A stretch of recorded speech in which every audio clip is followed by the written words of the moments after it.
Happy Tuesday, everyone. Um, Glad that we're here in Satsang.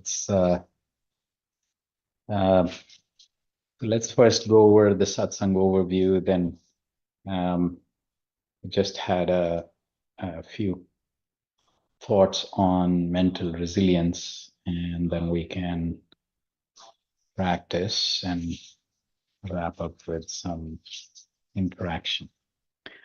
Um, so, in terms of the overview, we have seen this before. But it's good to just, uh, you know, kind of remind ourselves that satsang is to be with transcendental energy, to be with this positive, uplifting, and energy that every time we meditate, we replenish, we, um, connect to the reservoir, to the source, and replenish our, you know, a, while our capacity is limited, but as we practice, as we connect, and as we let the energy flow freely, it the capacity increases uh, as the connectivity and the orientation increases, as well as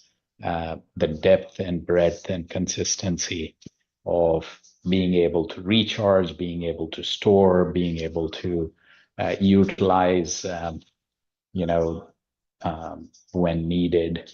All that becomes second nature.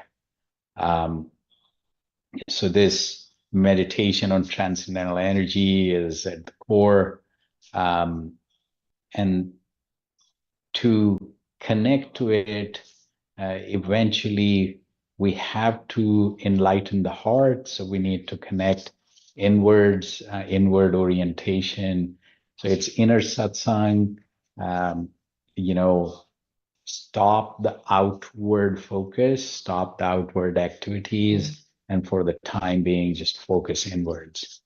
Um, and you know, as we have uh, practiced and as we have experienced, the group energy helps each other.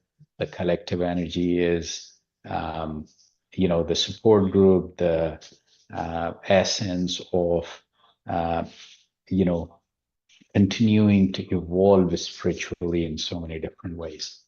And joy and happiness is the target state, or call it love, light, and peace.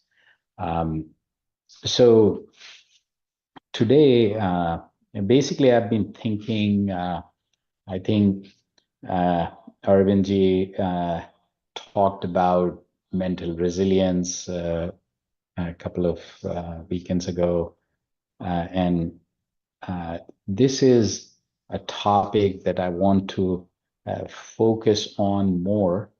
I think end of the month, we want to talk about mind and incredible machine. But in terms of mental resilience, I think if we hone in on that, focus on that, um, the chances that we will realize that physical resilience is very integrally connected, because to have mental resilience, you need to have physical resilience as well. And then that becomes the foundation for spiritual awareness. Um, and so it becomes a full circle. Um, so sometimes when I think about satsang, it is, how do we strengthen our mental capabilities, and that should help live, improve the behavior, improve the lifestyle for better well-being, and that should become the foundation for further spiritual growth.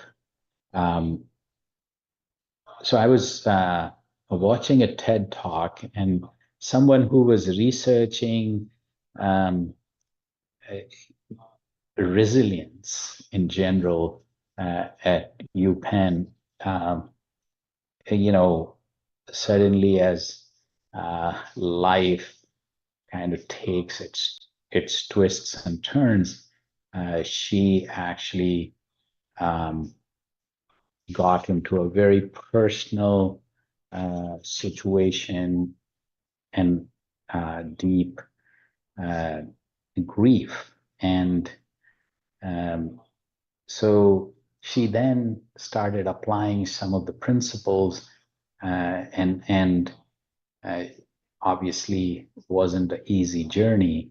So she came up with three strategies that eventually she said worked for her.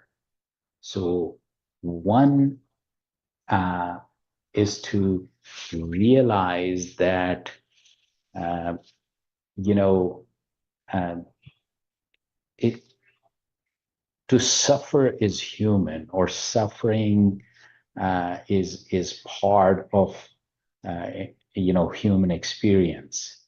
And I think there the whole idea is that a lot of people in different situations start asking why me, um, and uh, just to realize that what we have been observing throughout our lives, uh, you know, uh, that there is, uh, you know, pain, suffering, and misery, but also endurance, resilience, and human power of overcoming hurdles, setbacks, and challenges.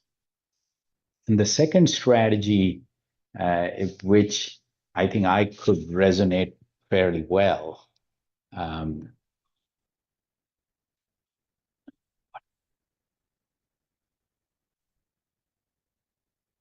just a moment, um, and that was to focus on the positive. Um, so, you know, to tune in uh, the good stuff, or how do we improve gratitude, and you know how do we focus um, on the solution, or uh, the positive side, because human mind typically gets attracted towards and get consumed with the negative. So she was citing some research about how um, uh, even those people who started journaling like three things that they are thankful for every day would find more happiness and joy compared to the other group that this research was done with. Um, and she was also talking about her own experience with, trying to uh, talk about resilience with veterans, and she said that they found this phrase "hunting for the good stuff" there, and so the idea is to tune into some sort of benefit finding, and but uh, what she said was that that act should be intentional, deliberate, and ongoing. Um, and so personally, I think I relate with that. One thing is like the satsang philosophy is to connect with this uh, positive energy, which encapsulates a lot of the concepts of light, love, peace, joy. Um, but what I also found was that when you are um, trying to get away from things that are pulling you down and you're connecting with the positive, that immediately changes the dynamics. While when you think about it, it's hard, but when you actually just sit and pray or sit and meditate or sit and do some positive affirmations, all of that changes the way you're feeling, the changes the way you're thinking, etc. Um, and then another strategy she talked about was uh, is that what I am doing helping or harming me? Um, so, you know, um, any, so a lot of times we just get into some doing something or thinking something that we just get in that, um, you know, so if you step back and you ask, is that what you're doing helping or harming me? And and I don't know, personally, sometimes I think that when you meditate, when you are in satsang, it's almost reflective on ourselves. It's like you think about um, what you have been doing, what you have been thinking, um, without being judgmental, which is, even better. Um, but the ability to step back and ask that question, I think, so all these three strategies I felt, uh, you know, uh, one they help, but two of them I think that literally directly connected with what we practice. So let's think about that and let's get into the practice. So uh, inward orientation, concentration leading to meditation. So sit in a relaxed and still posture and eyes lightly closed. So all that helps inward orientation. And now concentrate on this transcendental energy, which is right here, right now. And we are getting deep into this uh, thought. So we're actually coming from multitude of thoughts to this one single thought of observing this transcendental energy in form of light, which is right here, right now, entering our heart, distributing throughout our body, and we are getting completely and totally immersed in it. Mind wanders away, which will just bring it back to this thought and this thought alone, that we are sitting right in front of the source of this transcendental energy in form of light. That light is entering our heart, distributing throughout our body, and we are becoming one with this light. And we'll start with music that helps concentration, and then we go deep into silent meditation, and we transition out to music again. Let's start now.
Happy Tuesday, everyone. Um, Glad that we are here in Satsang. Um, so, any thoughts, comments?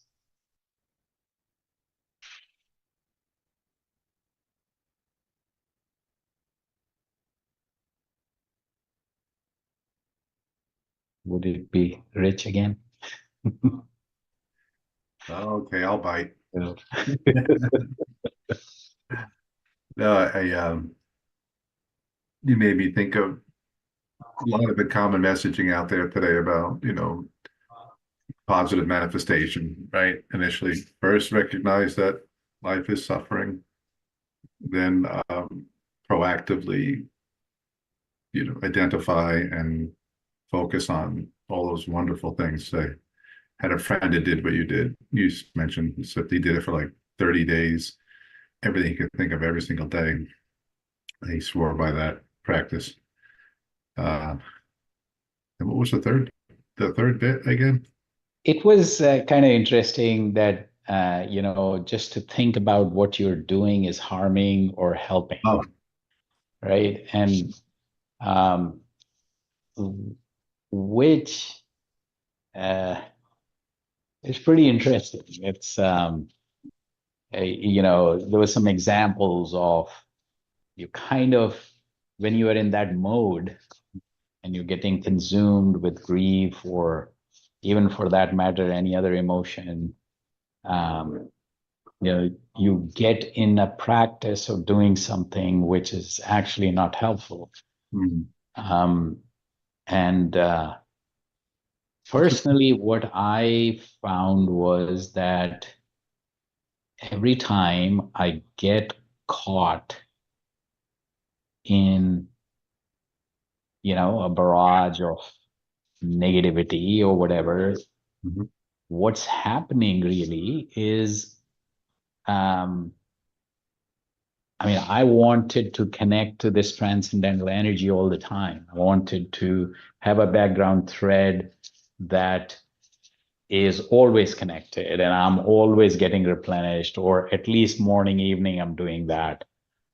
So that's the premise. But what happens is when the mode changes, it's actually, I'm doing exactly the opposite, Hmm. right? And so in one of those situations, after some time, what I realized was that the force was so strong that I was unable to keep that balance or keep that connectivity. And hence, instead of focusing on the solution, and I'm kind of, you know, what I went through my head was like, I'm focusing on the problem rather than the solution. And just by repeating the problem, you're not going to come up with the solution. So getting, uh, you know, um, and so it's like, um, sometimes the strength of the negative process is so strong Hmm. that you just cannot find any straws to lean on. Hmm. And when that continues, the entire focus is literally on the problem. So you are so drowned into it that you cannot focus on the solution. Yeah, you're not detached, as we talked about. You gotta, Right. yeah. Right. So that was interesting. Um, it's it's Another interesting point was that my grandfather wrote about the roadblocks to this practice, and essentially what it is like in yoga philosophy there is yama and niyama, which is like what behaviors you should keep and what behaviors you should give up, right? But he starts with uh, something that's actually not specifically mentioned in that context. and he started bad company. So if you have to give up something, give up bad company. So satsang is like good company, and bad company has the exact opposite effect. And bad company could be within, in the sense of your bad thoughts, right? So, because bad company is what? It's like something that is either pulling you down or it's taking you down a path which is, quote unquote, negativity or negative or some similar, right? So he says that company, you become what company you keep. So that's what, so the first thing he talks about is if you think about giving up something, it's bad company. And I think it's not the literal sense. It's more of, you can be with anyone, but if you keep your um, connectivity with this transcendental energy, uh, intact, then you're not really affected by that negative energy. But yeah, interesting.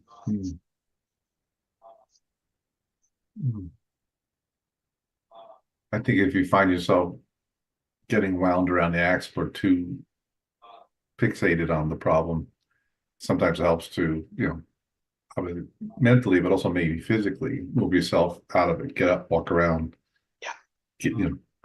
start something else, do something else to take your mind off it for a while or something, to get out of that mode. Yeah.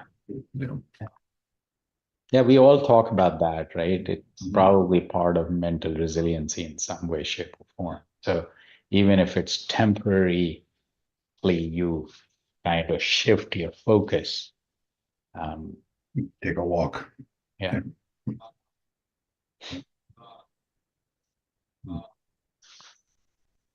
So any other thoughts, comments, questions? Anita ji, Onkar, Deepti, Jeff.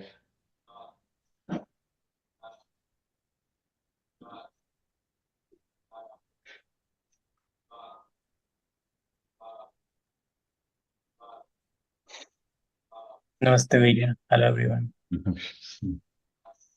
Namaskar, Paisab. Hello, everybody. So yes, once I had read something about in the Satsang literature about like creating alternate pathways in the brain where you tend to go from one thought to another, and then it could be like a downward spiral. And just because you're doing it all the time, those become the superhighways in your brain. You tend to just keep going down that path. But slowly, if you want to construct alternate pathways where you force yourself to think a positive thought, like you were saying, to your point, gratitude, thinking of positive things we need to be grateful for. And if we train ourselves to kind of think in that direction, then slowly we start building our own alternate pathways, alternate highways, and we try not to use the pre-constructed spiraling down ones. I think practice. Yeah, that's a very good, so mind an incredible machine. So it kind of has this tendency to create, because brain wants to conserve energy and be very efficient. So every time something happens, it wants to jump to something, and because of that process, you create these highways. So these pathways and highways that you're talking about, I think it's something good in that context. So maybe let's leverage that for the end of the month, session. Definitely.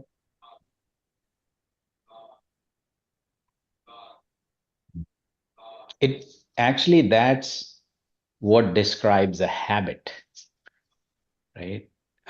So basically, habit is nothing but your mind like taking the clue and boom, jumping to the highway that has already been created. So so every time, and it is kind of related to that. If you want to create an alternate pathway, the first 21 days or so are very crucial Very because difficult. that's when you're creating it. And if you consistently put effort and energy into it, then it actually that's the investment in creating an alternate pathway. Interesting.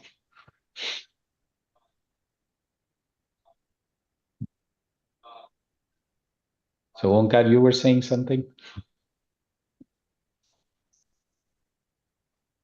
Yeah, it was on the same lines, so because the brain has evolved over so many Hmm. millions of years. So everything what happens, like it actually goes in the autopilot mode, just like the highway thing. So when something is new to us, we pay attention, but as we keep on doing the same thing, so as soon as it becomes mechanical, it goes to the back end of our mind. So that's the reason, and based on that learning that we have been learning over the period of time, this is good, this is bad. So the society or the environment that is teaching us so many things, and now these days, social media. But the tendency of the brain is to find like to avoid risk factors for ourselves. Yeah. So it always will tell you the horror stories that this can go wrong, that can go wrong, so that you are ready to address that. But because of this social media and all those kind of things, we are always on the edge, and those things actually keep us unsettled. And we are not able to enjoy it and stay calm. So, like, if we can start relearning, or like, if we unlearn what we have learned over a period of time and start learning things that can make things easier for us, but that is something like it is very difficult to do.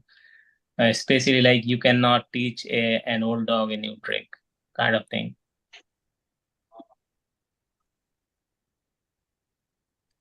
I think that's another topic that we can hone in for the end of the month.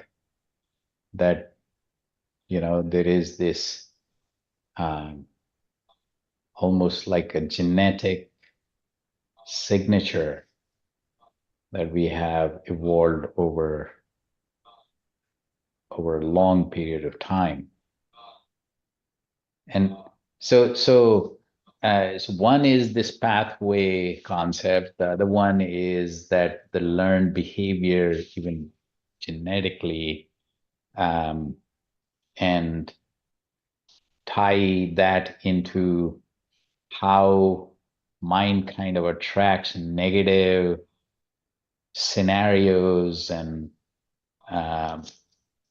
and then just this fight versus flight mode kind of kicks in. Yeah. And now, as I think Onkar is saying, is that it doesn't happen once a day, even it happens like once a minute. Uh, are we really uh, structured to take on something like that? Probably not. And it's risky to make a decision outside of the, flight mode, right? So if you're wound around the axle about the solution, it's because you don't want to think about it differently. You just expect the worst, so you just get used to that. The worst that could happen is things don't improve. They won't improve if you do nothing. But if you, what I So mean? in this TED talk, there was this example of why we actually think more about the negative. It's like, let's say, Safety. this, in the ancient times, this lady comes out of the cave and has a beautiful rainbow on one side and a tiger on the other side. The survival instincts will kick in, and you focus on the tiger, not the beautiful rainbow, right? So it's very interesting. I mean, like when we step back and the way we're sitting here and thinking about this is very different than when you actually have a situation. We're so wired up to identify the problem, but now through TV and social media and so many other ways, we are finding reasons to be, um, to think not so positively about so many things all the time. Yep.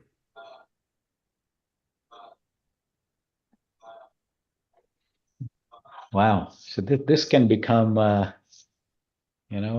quite a research in itself. It's pretty interesting. All of these topics can go pretty deep.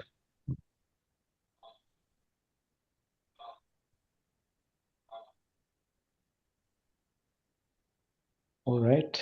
On that note, I think that's for another day. Let's stay connected to the positive and, live with love, light, and peace for the moment and for the day and for the week.